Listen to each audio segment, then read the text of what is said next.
The Young and the Restless, spoilers full. Many people asked where Ashley and Traci were, and here's the answer. Jack wasn't the type to disappear easily. He was stubborn, loud, endlessly persistent, the kind of person who always filled every room with his presence, whether people loved or hated him.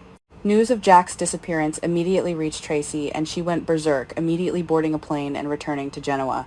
Traci was furious that Victor was the mastermind. Why did he play such dirty tricks? Why did he kidnap Jack? He was a failure. Ashley, on the other hand, said she would kill Victor. You think they were weak women, never they were the strong ones in Jabot. The thought of him being trapped somewhere, possibly injured or alone, created a silent panic that she could barely contain. Ashley, however, reacted very differently. While Traci's fear was inward, Ashley's was sharp and focused. She inherited John Abbott's strategic instincts and unwavering determination. For Ashley, Jack's disappearance wasn't a mystery to be observed, it was a problem to be solved. Upon arriving in Genoa, they immediately located Victor's whereabouts and broke into his house. Victor was unaware he was being watched. He had only been watching Diane, Kyle, and Billy, not himself. Ashley hacked into Victor's phone and found the location where he was holding Jack captive, an abandoned yacht anchored offshore. Jack thought the yacht was moving, but it was a broken vessel. That night they drove there together, the tension between them thick with fear and determination. Neither woman allowed herself to imagine what they might find inside. They only knew that Jack had to go home. The break-in was easier than expected. The security system was designed to deter outsiders, but Ashley's experience as a corporate spy had taught her enough tricks to bypass it. As they moved through the quiet corridors, the atmosphere felt strange. It was eerily still, the kind of stillness that suggested someone had lived there, but was trying their best to remain undetected. When Ashley kicked open the door and burst in, Patty panicked and asked, "Who are you?" Ashley said. She was a Victor employee there to assist. Patty didn't know who Ashley and Traci were.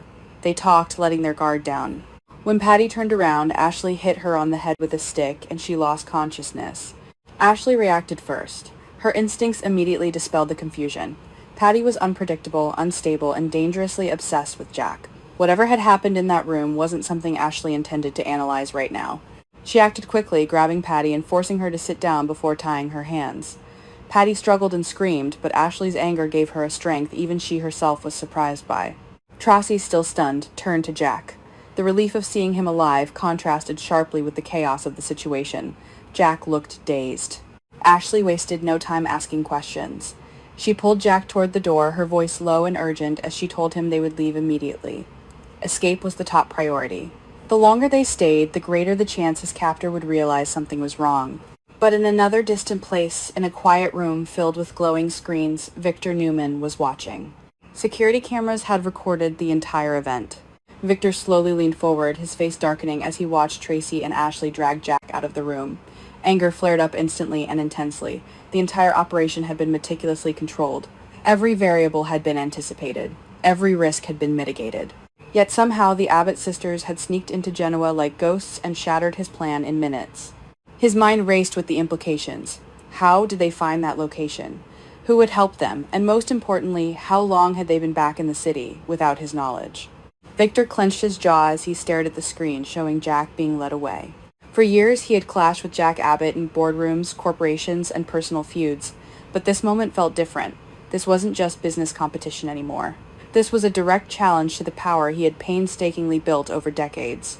And the question that gnawed at him wouldn't go away. How could Traci and Ashley have outmaneuvered him, and shown up here without him knowing? Because if the Abbott sisters were capable of doing that, the war between the Newman and Abbott families was far from over. Victor Newman stood in the center of his private security compound on the outskirts of Genoa City, his jaw clenched so tightly it looked carved from granite. The monitors lining the wall, usually displaying a grid of absolute, unquestionable control, now showed nothing but static on camera 4, the exact sector where he had been holding Jack Abbott.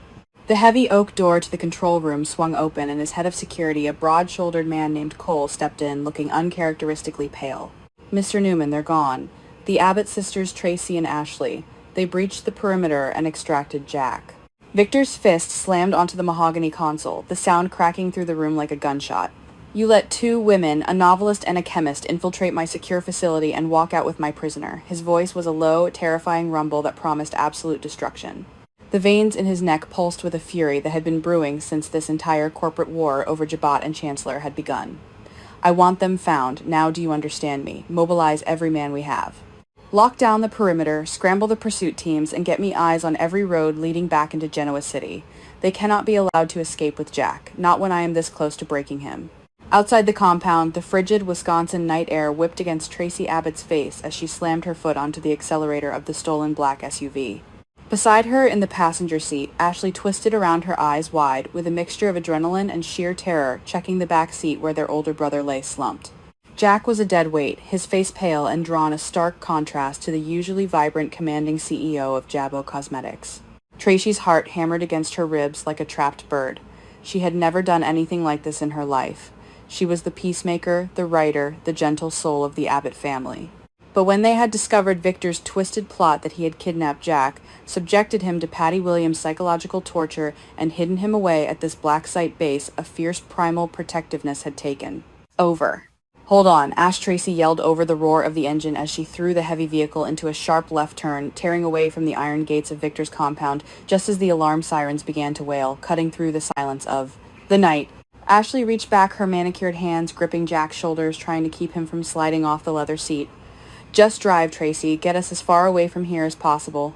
If Victor gets his hands on him again, if he gets his hands on us." Ashley didn't need to finish the sentence. The absolute dominion of Victor Newman was a shadow they had lived under for decades, but this was different. This was raw, unfiltered warfare. They had to escape his control or the Abbott family would be destroyed forever.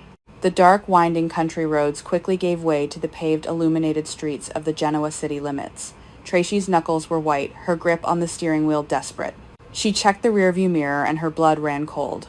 2 pairs of glaring halogen headlights had appeared in the distance, closing the gap with terrifying speed. "They're behind us," Tracy gasped, her voice trembling as panic threatened to overtake her logic. "Victor's men." Ashley spun around, squinting through the tinted rear window. "Damn it, they must have tracked the GPS on this SUV. Tracy, you have to lose them. Take the next right onto Chandler Boulevard, head towards the warehouse district." The chase escalated into a high-stakes, terrifying ballet of metal and speed on the streets of Genoa City. The pursuing vehicles, sleek black sedans driven by Victor's ruthless operatives, aggressively maneuvered to flank the SUV. Tracy swerved hard, her tires squealing in protest as she cut off a late-night delivery truck using its bulk to momentarily block the first sedan. Horns blared and the neon lights of storefronts blurred into streaks of color as they tore through the city. The sheer terror of the moment was suffocating, but Tracy pushed it down, channeling every ounce of her focus into the road ahead. "Watch out," Ashley screamed as the second sedan pulled up along their left side, attempting to pit maneuver them into a concrete barrier. Tracy jerked the steering wheel to the right, the heavy SUV lurching violently. In the back seat, Jack was thrown against the door, his head lolling dangerously. "Jack," Ashley cried out, unbuckling her seatbelt and climbing halfway into the back to shield him. She wrapped her arms around her brother's torso, bracing her legs against the center console. He was burning up, his breathing shallow and erratic.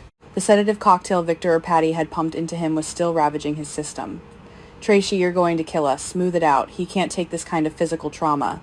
"I'm trying, Ashley, I'm trying," Tracy sobbed, though her eyes remained fiercely locked on the road.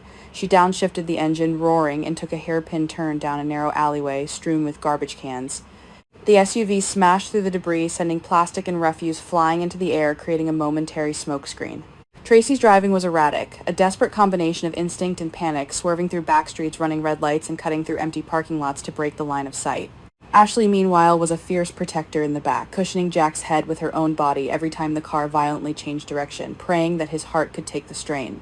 After 20 agonizing minutes of relentless pursuit, Tracy saw an opening. An old, abandoned textile mill that the Abbott family had acquired years ago but never developed, sat looming in the shadows of the industrial park. The chain-link fence surrounding it was broken. Without a second thought, Tracy killed the headlights and plunged the SUV into the darkness of the lot, steering it through a massive rusted loading bay door that was jammed halfway open. The vehicle scraped against the metal, a deafening screech that made both sisters wince before plunging into the pitch-black interior of the cavernous building. Tracy slammed on the brakes, throwing the car into park. They sat in absolute silence, the only sound, the ticking of the overheated engine and their own ragged, synchronized breathing. Outside, through the cracked, grimy windows of the mill, they saw the sweep of headlights. Victor's men were cruising past the alley, their high beams cutting through the fog, searching. The lights washed over the brick wall opposite their hiding spot, lingering for a terrifying moment before the engine noise faded down the street. "Did we lose them?" Traci whispered, her entire body shaking as the adrenaline began to recede, leaving her hollow and exhausted. For now, Ashley breathed, sinking back into her seat and wiping a bead of sweat from her forehead. But Victor won't stop. This place, it's off the books, right? It's held by a shell corporation John set up decades ago. It's not attached to the main Jabot portfolio. Traci confirmed, her voice gaining a fraction of its usual steadiness. It should buy us some time. A temporary sanctuary. Back at the Newman Ranch, the atmosphere in Victor's study was toxic. The grand, opulent room, usually a sanctuary of power and control, felt like a war room on the brink of disaster. Victor paced in front of the massive fireplace, the flames casting dancing demonic shadows across his face. He held a crystal tumbler of scotch, but he hadn't taken a sip. His phone was glued to his ear. "What do you mean you lost them?" Victor barked, his voice echoing off the wood-paneled walls. On the other end of the line, his security chief stammered out an excuse about the warehouse district and a lost visual. "I don't pay you to lose visuals. I pay you to execute my orders. Traci and Ashley Abbott are not trained operatives. They are a novelist and a corporate executive. You will tear Genoa City apart brick by brick if you have to. Check every Abbott property, every hotel, every safe house. Tap their credit cards, monitor the police scanners, hack into the city's traffic grid. I want every camera in this city feeding directly to my servers." Victor ended the call, nearly crushing the phone in his grip. His master plan to use Jack's disappearance to force Billy into surrendering Chancellor and to ultimately humiliate Jabot was hanging by a thread. He had underestimated the Abbott sisters' loyalty and resourcefulness. It was a mistake he rarely made, and one he would not forgive himself or them for. "You think you can take what is mine and hide," Traci Victor murmured to the empty room, his eyes dark and unforgiving. "You have no idea the hell you have just unleashed upon yourselves." Inside the freezing damp textile mill, the reality of their situation was settling in. Traci had managed to find a rusted utility lamp and hooked it up to a portable generator she found in the trunk of the SUV, casting a sickly yellow glow over the makeshift triage area they had set up on a pile of old canvas tarps. Jack lay on his back, his expensive suit wrinkled and stained with sweat. He was completely unresponsive, trapped in a deep, unnatural coma. Ashley knelt beside him, her fingers pressed firmly against his carotid artery. "His pulse is thready. His skin is clammy," she reported, her analytical, scientific mind taking over to mask her profound fear. Victor must have kept him heavily sedated. God only knows what Patty Williams was feeding him while he was captive on that yacht. "We need to get him to a hospital, Traci. We need to flush his system." "We can't," Traci said softly, kneeling beside her sister and taking Jack's cold, limp hand in hers. "If we take him to Genoa City Memorial, Victor will know within 5 minutes. He has people on the board, people in the administration. They'll snatch him right out of the ER before he even opens his eyes." Traci looked down at her older brother, the patriarch of their family, the man who had weathered countless storms, now reduced to a helpless pawn in Victor's sick game. Tears welled in her eyes. "He needs to wake up, Ash. He needs to recover. When he finds out what Victor has done, the blackmail, using Patty against him, trying to steal the company, he needs to hear the truth from us, not wake up in Victor's clutches." "He will," Ashley said fiercely, brushing a lock of graying hair from Jack's forehead. "Jack is a survivor, but right now his body is fighting a war against whatever chemicals are in his blood. We have to keep him warm, keep him hydrated if we can, and wait for him to surface." The sisters retreated a few paces away, giving Jack space while keeping him in their line of sight. The air was thick with the smell of mildew and old machinery. Traci pulled her coat tighter around herself, shivering as much from the cold as from the sheer terror of what they had done. "So what is the plan?" Traci asked, her voice hushed, echoing slightly in the vast empty space. "We can't stay here forever. We have no food, no medical supplies, and it's freezing." Ashley began to pace, her mind racing through the variables. "First, we need to secure this perimeter. Make sure no one can see the SUV from the street. Second, we need an ally. Someone outside the immediate family who Victor isn't watching." "What about Billy?" Traci suggested. "He's the one Victor is trying to blackmail. If we tell him Jack is safe." "No," Ashley cut her off sharply. "Billy is too volatile. If he knows Victor tortured Jack, he'll go straight to the ranch with a baseball bat, and Victor will use that to destroy him. We need someone clinical. Someone with resources." Ashley's eyes narrowed as she formulated a strategy. "I have an old colleague, a private physician, who owes me a favor from my days in Paris. He's discreet, and he's not on Victor's radar.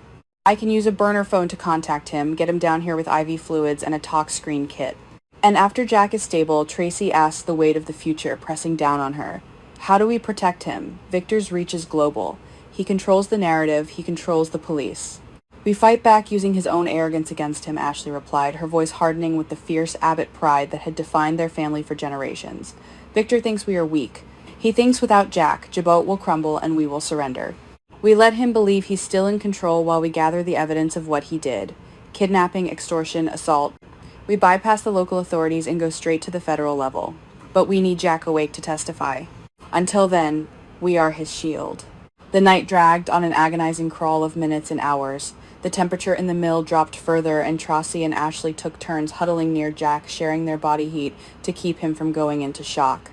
Every creak of the old building, every gust of wind rattling the loose tin roof, sent jolts of pure adrenaline through their veins. The threat of Victor Newman was not an abstract concept. It was a living, breathing monster that was hunting them in the dark. Traci sat near the cracked window, peering out into the gloom, her eyes straining against the shadows. She watched a pair of headlights slowly cruise down the distant street, holding her breath until they disappeared around the corner. She knew Victor's men were out there, turning the city upside down, interrogating their friends, tearing through their homes. The power of the Newman Empire was vast, and the realization that she and Ashley were the only line of defense between Jack and complete annihilation was a terrifying burden. Ashley walked up behind her, placing a reassuring hand on Traci's shoulder. "Get some rest, Trace. I'll take the first watch." "I can't sleep," Traci whispered, her eyes never leaving the street. "Every time I close my eyes, I see Victor's face. I see him finding us. I hear his voice." "He won't," Ashley said, though the slight tremor in her own voice betrayed her desperate hope. "We outsmarted him once today. We can do it again, but we have to stay sharp. We cannot let our guard down for a single second. The moment we relax is the moment he wins." Traci nodded slowly, leaning her head against the cold glass. The battle lines had been drawn. The Abbott family was at war, and the stakes had never been higher. As Jack lay unconscious in the shadows, fighting his own silent battle for survival, Traci and Ashley stood as sentinels in the dark. They were no longer just sisters. They were soldiers in a desperate fight for their brother's life, bound together by blood, love, and the terrifying ever-present threat of Victor Newman's wrath. They would not break. They could not break. Because if they did, the Abbott legacy would be lost forever.